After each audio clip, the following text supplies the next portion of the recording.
Vous allez découvrir à travers ce florilège de témoignages recueillis par Robert Calas, passionné de l'ouvrage et qui a lui-même participé à sa construction, l'histoire du barrage du Laouzas. Ces témoignages ont été collectés auprès de ceux qui ont participé à son élaboration, en partant du déboisement du lac, en passant par la construction de la digue ou encore des galeries. Tantôt drôles, tragiques ou nostalgiques, ces témoins nous font revivre cette époque où il y a 50 ans naissait le barrage du Laouzas. La découverte commence avec Guéraud de Fauzières, docteur d'Olargues et médecin référent sur les chantiers du Lot-Aval, témoin des accidents mortels et qui a participé à pas moins de 1200 interventions. Je me suis installé en août 1959 et en 1960, on a commencé à entendre parler de ce barrage, de cet afflux de population. Et je vous dirais que j'étais bien content parce que je créais un poste et c'était pas du tout cuit. Mon confrère qui était ici, qui s'appelait le docteur Lowe, était un médecin qui était né au Largue. Son père avait été pharmacien toute sa vie et donc la vie n'était pas drôle. J'ai eu les 2/3 du barrage, de la population, parce que ici, bon, ça m'est tombé dessus à Aulargues, parce qu'à Monsat-Rival, il y avait toute une équipe d'ouvriers, et sur le plateau, il y avait aussi le puits, ce qu'on appelait le puits de Freyss. Moi, en tant que médecin, si vous voulez, j'avais la confiance des patrons, de tout ça. Moi, j'ai de très très bons souvenirs, parfois un peu endeuillés, mais j'ai de très bons souvenirs, parce que, puis il n'y avait pas que ça, il y avait les femmes aussi des ouvriers. Alors j'ai fait des accouchements à domicile, certains rigolos. Maintenant, au point de vue médical, c'était super parce que moi j'aimais mon métier. J'avais heureusement appris beaucoup de petites chirurgies, Je faisais moi-même mes radios. J'avais mon appareil de radio. Bon, donc je faisais pas mal de choses moi-même. Au point de vue médical, c'était très juste un peu, mais j'étais quand même bien entouré. Autre témoignage, celui de Marinette Grossman, veuve de Helmut, employée d'EDF, homme de confiance sur tous les différents chantiers de l'aménagement. Au Laouzas, il a plutôt pas tellement la construction du barrage, oui. C'est plutôt la conduite forcée, l'usine de Montahuc. Il a travaillé aussi au barrage, mais enfin, il contrôlait, il montait dans des travers, avec son équipe bien sûr, dans des travers comme ça, il plaçait des valises, il regardait le niveau de l'eau, enfin, je ne peux pas bien vous dire. Alors, il passait souvent là. Alors comme ces gens-là descendaient souvent les choses sur le dos, les châtaignes et tout ça, alors il lui disait, parce qu'il faisait souvent le va-et-vient, le fourgon, laissez-le au bord du chemin et je vous le prendrai. Place à un peu d'humour et de risque avec Georges Albert, chauffeur chez Maza. Il transportait les blocs de cailloux de la Font-Blanc au concasseur de Laouzas et attestait, non sans crainte, à bord d'un 40 tonnes, la solidité de la chaussée sur le barrage. On millait, nous, on rigolait pas sur la route. Alors les types ont dit, on va sortir la vache le temps de midi. Comme ça, ils dînent, manque de pot. À midi, moi, j'étais encore sur la route. Ils ont sorti les vaches, la vache sort. Bon, le camion, j'arrive, boum. Je me suis arrêté, il dit, alors, vous avez sorti les vaches, vous savez bien qu'on roule sur les routes, nous, on travaille, hein. Et oui, mais on l'a fait parce qu'à midi, on savait qu'on avait le temps de le faire, de sortir les bêtes. En attendant, il dit, la vache, elle est par terre. Mais elle est pas morte, eh bien, ça va, il dit, si elle est pas morte, tant mieux. Quand je suis passé sur la digue, mais là, c'était pas le gâteau. Alors là, quand on a fait le barrage, ils ont monté le garage, le barrage et tout. Et quand ça a été le moment, il a fallu essayer pour voir si le pont tenait ou pas. Alors ils ont mis des appareils dessous là. Et moi, ils m'ont dit, il te faut prendre le camion, genre, il te faut monter là-dessus. Mais j'avais pas de garde-corps. Je suis monté sur le barrage, je suis monté sur la table, là. Chargé. Avec 40 tonnes dessus, hein. Attention, hein. Et alors les types m'ont dit, tu passes doucement et on va voir si le pont baisse. S'il fait un mouvement. Mais moi, j'étais pas tranquille quand je voyais le précipice en bas. J'ai dit, si jamais le pont ne va pas, j'ai dit, je vais m'esclaffer comme une fille, moi, en bas, hein. Et voilà, et je suis passé là-dessus. Hein. Un autre témoignage, celui de Robert Azaïs, aujourd'hui maire de Saint-Julien-d'Olargues, et responsable à l'époque de la perforation de la fenêtre de Fontfroide. Il était cadre au sein de l'entreprise Ersan et présent sur le Lot-Aval. J'ai intégré à nouveau un poste de responsable de la fenêtre de Fontfroide. Et là, j'ai participé à la réalisation de 3000 mètres à l'amont, 3000 mètres des galeries, 1500 mètres sur la balle en direction de Tirocos, plus la fenêtre, plus la 500 mètres de fenêtre. J'étais responsable chez Ersan du suivi de ces travaux, puisque il y avait les hors-profils et tout ça a été réalisé par Ersan en creusement. C'était divisé en 3 secteurs principaux. L'usine souterraine avec le canal de fuite. Ensuite, l'attaque de Tirocos avec la cheminée d'équilibre. Et ensuite, l'attaque de Fontfroide. Voilà un petit peu les 3 postes principaux que réalisait Ersan. Sur l'attaque de Fontfroide, on est allé jusqu'à la jonction avec l'attaque qui venait de Fraisse-sur-Agoutte. Sur chaque chantier, il y avait trois équipes, 2 équipes d'avancement et une équipe d'entretien. Ça représentait une 30 à 35 personnes. À l'époque, on était quand même très équipés. On avait le matériel qui était nécessaire au creusement des galeries. Donc c'était un creusement à l'explosif avec un jumbo à 3 bras qui est pour la foration. Ensuite, on était en matériel pneumatique pour ce qui était l'évacuation, les pelles pneumatiques à air comprimé, un train bloc, un train qui avait une capacité d'une volée d'avancement d'environ 1,50 m. C'était quand même des chantiers de longue durée, ce que maintenant on voit moins, parce que la mécanisation actuellement ça permet d'aller beaucoup plus vite. La découverte continue avec Ahmed Benabar, employé de l'OFE et autres entreprises des chantiers. Il a eu de nombreuses missions, dont la perforation et le minage de la galerie. Voilà, moi je suis arrivé à Laouzas, entre le 5 et le 6 mars 62. Et alors pendant 7 ans, parce que j'étais embauché comme mineur pour travailler dans la galerie. Quand on est arrivé, la galerie c'était commencé, mais c'est-à-dire ma place, moi c'était pas encore, comme j'étais un conducteur de pelle. Alors il m'a mis travailler quelques jours dans les fondations de barrages. On a commencé déjà à tourner le ruisseau. Alors on construit, c'est-à-dire un plomb par plomb. Oui. Et après, une fois quand on a solidité, enfin le sol de la rivière, oui. On a mis, c'est pas moi parce que c'est, enfin chacun sa métier quoi. De grosses vannes. On l'a remis le ruisseau à sa place. Ils ont commencé à monter moi dans le béton, parce que je ne m'occupe pas, je travaille pas dans le béton. Seulement, je vois quand nous on travaille dans les galeries, on travaille en poste. Dans un temps, quand on a fini la journée, on ne sait pas quoi faire. Bon, on va jeter un coup d'œil pour ce qui travaille la journée, quoi. Voilà. Si vous voulez, bon, c'est un travail dangereux, pas dangereux. Pénible un peu, c'est pas pénible, ça dépend.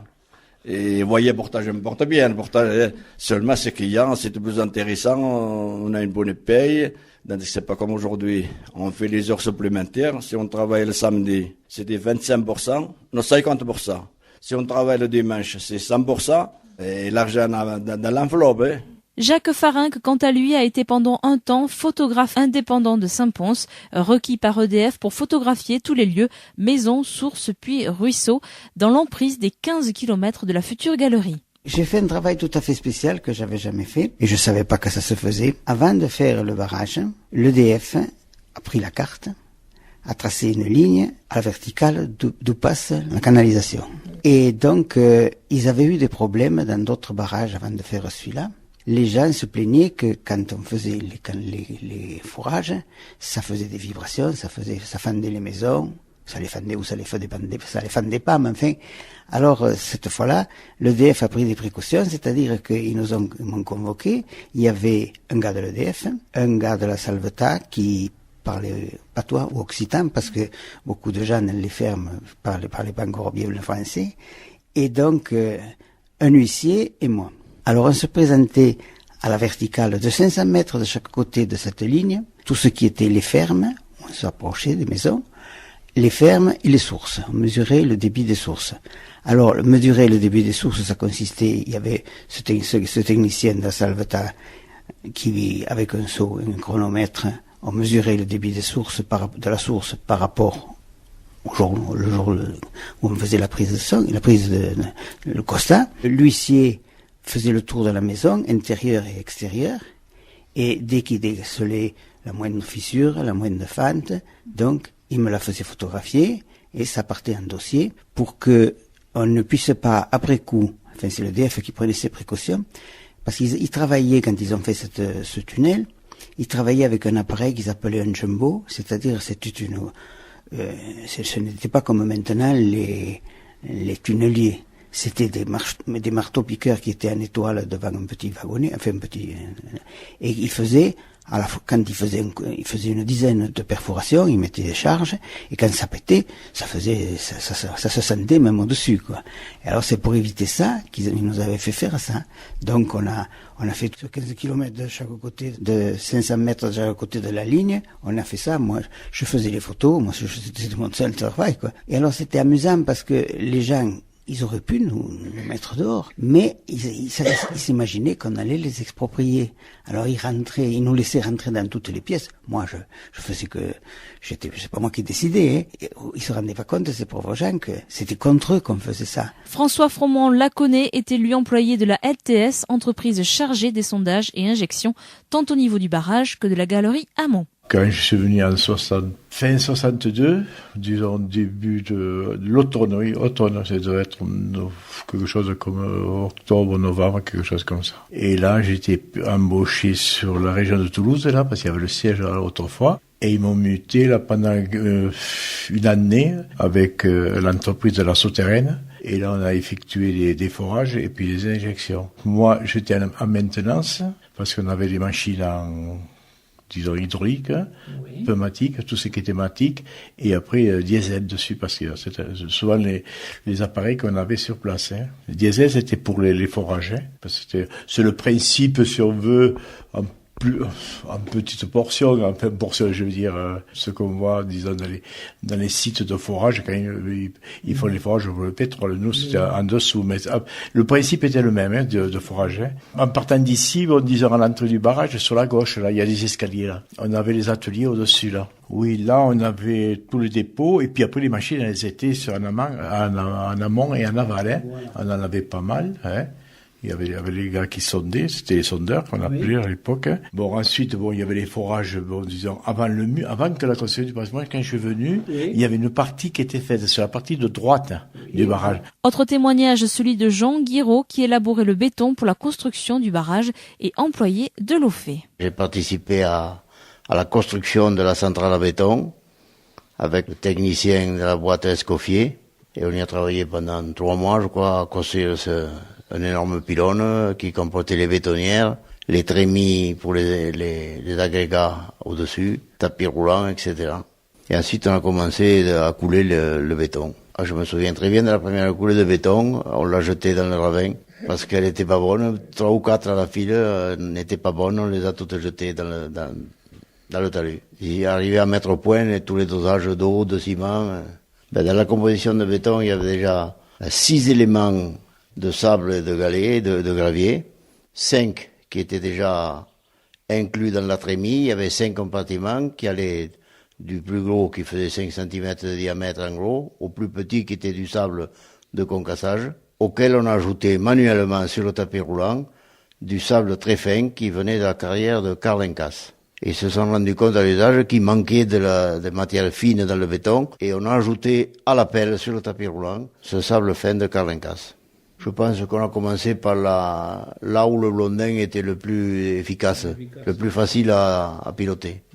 Parce que sur les bouts, c'était difficile à piloter parce que le câble il y avait double câble porteur en triangle et c'était difficile de diriger la veine exactement là où il fallait. Mais enfin, Ferraco était un champion pour ça. Dans mon poste de travail, j'avais devant mes yeux un tableau qui comportait 5 à 6 boutons, doubles, parce que chaque clavier commandait une bétonnière. Et il y avait au-dessus une balance avec une carte perforée qui était censée être automatique, où il y avait tout programmé, et on la mettait en marche, et cette carte perforée commandait l'ouverture des trappes des trémies, une à une, à la pesée, et elle refermait. Mais on s'est rendu compte à l'usage que, dans le sable, quelquefois, il était passé des galets qui se coinçaient à la trappe quand elle se refermait, et ça continuait de couler, donc ça marchait pas, le truc automatisé n'a pas donné satisfaction, il y avait toujours des erreurs, donc on est repassé tout en manuel. J'allais plus vite à la main qu'en automatique. Il y avait le dosage pile qui tombait dans la bétonnière, le ciment aussi. Le ciment, il était dans des espèces de petits conteneurs coniques avec un système de balance avec des poids. On mettait les poids qu'il fallait pour le poids de ciment. Léon Lécuyer était lui ouvrier mineur dans la galerie Fontfroide à Mont et employé chez Hersan et Batignolles. Il était présent sur le lot aval. Dans les chantiers, il y a plusieurs travail, quoi. Il y a le travail de galerie, le travail de mineur, après il y a le travail de l'entretien et le béton. Moi, la grosse partie, je peux dire que j'ai fait sur le béton, c'est-à-dire bétonner les galeries à Fontfroide. Après, bon, j'ai fait un peu de minage, mais surtout l'entretien pour l'avancement des galeries. Parce que derrière, il fallait des équipes qui assurent l'entretien pour avancer l'eau, la ventilation et les rails, quoi. C'était l'entretien. Après, bon, il y avait l'extérieur, il y avait la décharge et tout, les compresseurs et tout. Il y en avait aussi qui travaillaient sur la plateforme, quoi. Au début, on a commencé à l'usine. Là aussi, au début, à l'usine, ça a été le minage, quoi. Le percement de la galerie. Mais là, je suis pas resté longtemps. On est monté directement en Fontfroide. Moi, je travaillais en amont. Je suis resté un moment, peut-être un mois, comme mineur, mais après, j'ai pas voulu continuer. J'ai dit, bon, je fais l'entretien, quoi. Comme ils avaient besoin de quelqu'un à l'entretien, on faisait l'avancement de l'entretien pour les galeries et tout. On faisait le perçage au perforateur, quoi. Il fallait tirer les plans de mine. C'est-à-dire que on faisait à chaque tir une avancée entre 2 mètres et 2 mètres 50. Le marteau-piqueur, c'est avec une pointe pour abattre le charbon, les veines de charbon, tandis que le perforateur, c'est pour faire les trous pour les galeries. C'est-à-dire que vous avez la galerie qui fait ça, et vous faites, on va partir de là, hein, comme ça. Alors, je ne dessine pas bien. Hein. Mais c'est pas grave. Voilà, comme ça. Et puis, même on peut dire qu'elle est légèrement voûtée. Oui. Bon, là, vous avez le bouchon central. C'est ce qu'ils appellent le bouchon central, c'est ce qui part le premier. Ouais. Après, vous avez le minage qui fait ça de partout. Hein, là. Alors là, vous pouvez partir 1, 2, 3, et après vous avez les tirs de mine qui donnent jusqu'à 24. Le pas de tir était fait, et il y avait tous les trous de marqués, il n'y avait qu'à forer, quoi. Et après, il y avait un responsable qui chargeait. Il fallait charger et relier tous les tirs. C'était à la gomme, à la chenille. Ouais. C'était tir électrique, à la marmotte qu'ils appelaient. Ça, une marmotte... c'est une batterie, quoi. On le remonte à la manivelle, oui. Et vous reliez les 2 fils, et à 2 bornes, vous le reliez et vous faites péter. Et on termine avec Julien Pistre, employé de Vincent, entreprise prestataire d'EDF, pour les déboisements et démolitions des maisons situées dans l'emprise du lac. On a commencé à démonter les maisons, bien sûr, et à déménager les gens des maisons. On a fait ça aussi. On faisait le déboisement et la dimension des maisons. En 62, on était là-bas, mais on n'est pas, en 62, on a commencé après à la fin de l'année. Après 62, on était ici, des fois, on faisait des travaux pour l'ETF. On commençait le déboisement, ils avaient commencé le déboisement, pas beaucoup. Mais après, on faisait sur les routes, des fois, on arrangeait sur les routes, oui. Encore qu'ils n'étaient pas noyés. De même démolir les petites passerelles. Peut-être passerelle là, qui allait de Carlebou, qui allait chez le richesse là-bas. Oui. Tu sais, le petit pôle là? Le pont. Eh bien, on l'a démoli. Des tronçonneuses, des serpes, c'est tout.